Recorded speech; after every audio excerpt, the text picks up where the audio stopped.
Hello and welcome to the Hub. I'm Sam, I'm Matt. and today we're reviewing. Legends of Tomorrow. Yeah, tell them. Tell them what. You're the plot review guy. I mean, there's not much plot to get to.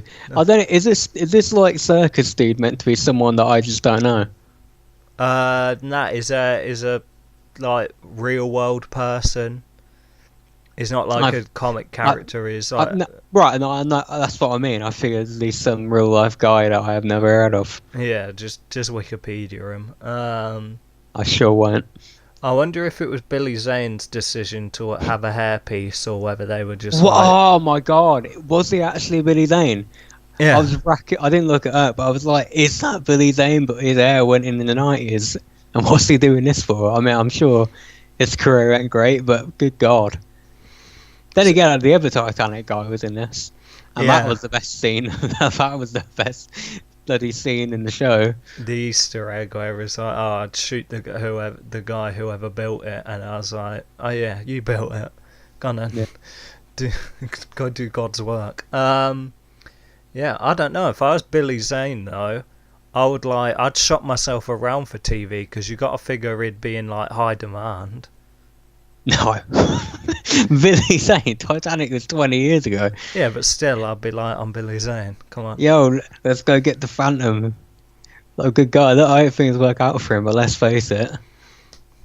Right. Times have changed, man. So basically, the legends decide to, obviously they're going to fix things for themselves, so they end up going back to a long time ago in the past, where they come across P.T. Barnum's circus, and his main attraction's a saber-toothed cat, and you've got Ray, who's kind of modified his shrinking technology to shrink and grow stuff, and so they end up accidentally making the saber-toothed cat bigger, and to solve the problem they bring back Amaya, who's kind of having her problems, because it turns out she ain't a super...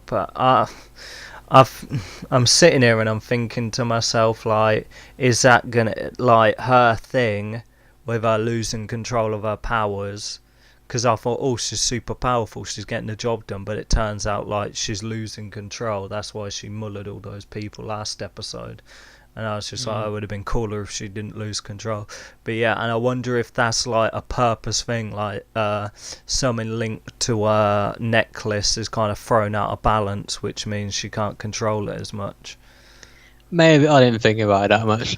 I don't care for that, really. It's like they found quite a fun tone in the show now, which I'm all for, and that's just like some kind of serious thing that we don't need. Well, the whole flipping, they made the thing that annoyed me last season was that douchebag flipping Steel guy and flipping her relationship, and then they just caned it this episode. I was like, knock it off, man. I'm sick of it. It's like, is he the father of is he going to sire the children? Is he even the father, or is she going to go back to the village and have kids with someone else? Because she goes on about her great-granddaughter Vixen at this time. So I'm sitting here and I'm thinking to myself, it's like, if he ain't even the father of her kids, like, forget about it. You know what I mean? He pretty probably will be, yeah. Well, it's gonna be. If he ain't, the whole thing's just pointless. But yeah, I'm sick of him, man. I'm really sick of him. One thing I'm trying to work out, and admittedly this might be a super nitpick, but like, why did she have an American accent? Is she African? Well, that's interesting as well, because she's like, she was in the Justice Society of America, so she must have left her village and come over to America to the point of being recruited as a member of the Justice League of America. So there's no point being in the JSA if you're like in some random village in Africa. So really, it's all very confusing anyway. Like, maybe she was born in America and stuff like that, and then for some reason she decided to randomly go back and protect her village. I really don't know, which makes no sense. We'll go with that, why not? That makes more sense than an African having an American accent, so I will accept that. Right, so yeah, so that whole relationship thing was annoying. Then you got Sarah on the ship, and then that other woman just turns up, and then they beef it for the episode, and then decide, and then like they're slapping each other up with their poles, and then all of a sudden they're like sitting at the table like chilling. Mm-hmm. It's like, was I missing something? It's like I don't know what to say. I think they wanted to have them fight, but with you not taking it too seriously. I guess that's the point. So keep it a light-hearted romp, and this is how Sarah bonds with people, by fighting. That's hot. So yeah, I wonder what. One thing I was wondering was like, why? It seemed like a kind of an Easter egg, but why drop the Oliver thing? That was weird. What do you mean? You remember, like, the other woman picked up a photo, and she's like, "Oh, is that your sister?" And she's like, "Yeah, and our friend Oliver." I'm like, what's that for? Is that meant to come up again at some point? Why would you just randomly drop in, "Oh, I know Oliver Queen"? Well,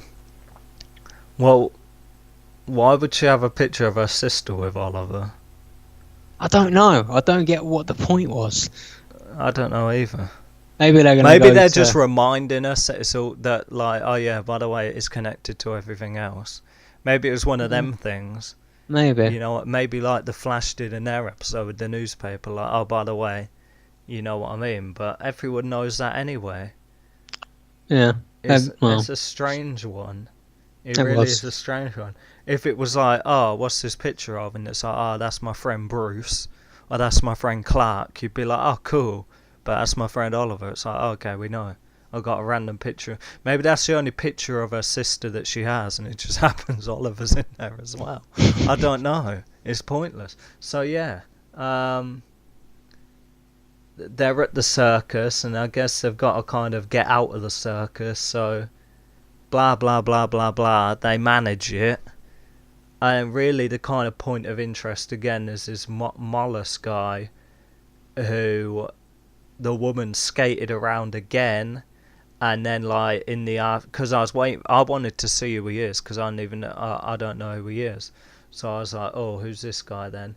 But we didn't get to see him, but we saw an acolyte of him, like just a hooded figure, go to a river and summon like a woman out of the water, and is like, oh yeah, I'm an acolyte of Mallus and we need you for whatever. So, in the opposite to my Billy Zane question earlier, is Mallus a comic book character I've completely... I don't think so, no, because I looked it up. I figure it's just like a code name. Okay. And it's like, oh yeah, that's just a name I use, really. Do you know, like what I was thinking is like, do you know how Magnus, the whole Magnus and Adam Warlock thing? That's what I was thinking. Maybe it's like like someone, and it just so happens that. Oh God, we don't need that again. Yeah, maybe not that, but I'm just saying maybe the Mallus thing is like, oh, that's my cover name. Really, No, I got you. It's just that, like, if they did that, that's basically what happened on the Flash last season, isn't it? Yeah, with Savitar. Yeah, okay, that's interesting. Because the first time, like, I got confused in my head. And I'm thinking, is that the Superman villain? But no, that's Mongol, and God knows we don't need that. So it must be a code name for someone. Yeah. See, the thing is that I mean, they've got the ability to go in the past and the future. So really, it could be anyone from any, like, you got to think if they're using because I'm going to assume it's a code name. You got to think if they're using that, then it's got to be quite a recognisable character. Because I haven't seen anything in the casting. I know the woman who come out of the lake, she was kind of. I know she was cast, but I don't see anyone else like, oh, by the way, this person's going to pop up as a character, and it'd be like, oh, that seems like whoever. So really, you don't know, but you got to figure it's a pretty prominent character, and it better be. I mean, they had Vandal Savage for the first season, then like the Legion, so you got to think who's going to be this season. It could literally be anyone, but hopefully it's someone cool. So yeah, let's talk numbers. Yeah, I thought this was a bit of a step down. It was still kind of fun. It's still, on these, at least on this show, the naff episodes can kind of pass you by for the most part because they're kind of fun. The annoying thing, really, it just shows like how inept the writers are. Because I mean, they've got this time ship; they can go wherever in time and do whatever, and it's like really they kind of like they make it whack somehow.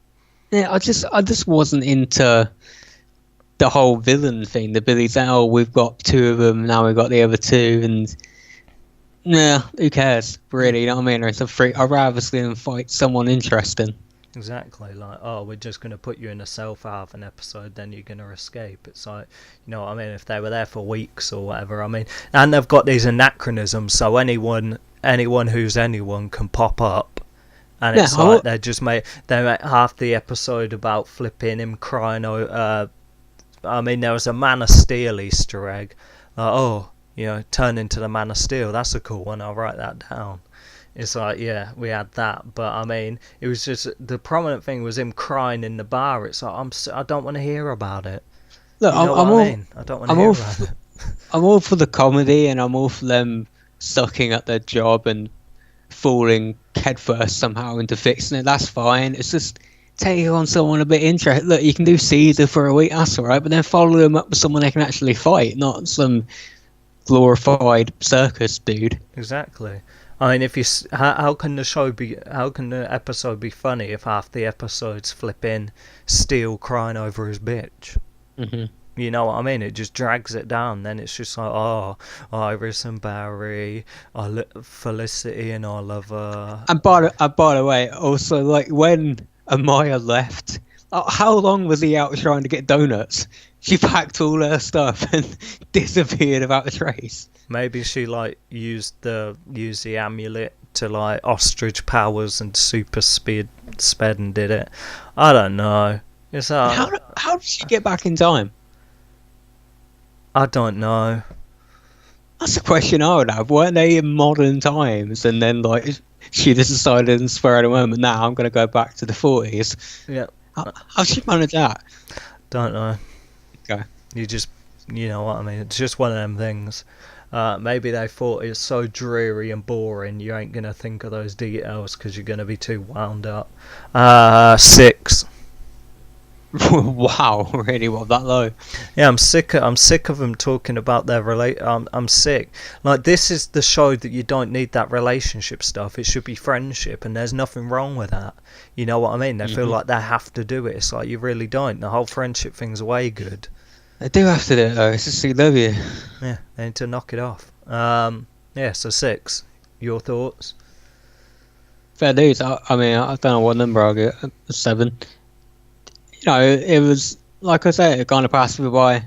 It's one of those, you either get, this show tends to give you a great episode that's fun, one that'll pass you by like this, or very rarely one like that Macbeth one, which was truly awful.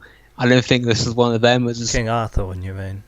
Yeah, that's what I'm. Yeah. Macbeth. The problem is, that kind of 4-group episode were all just whack after whack after whack, and they don't want to get themselves in that kind of rut again. Mm-hmm. I mean, this could very well be the first episode of another bad rut all the way up to the mid-season. We'll see. I don't know. Hopefully, as long as they get back to fighting a real threat. Yeah, they need better writers. I'm Sam. I'm not.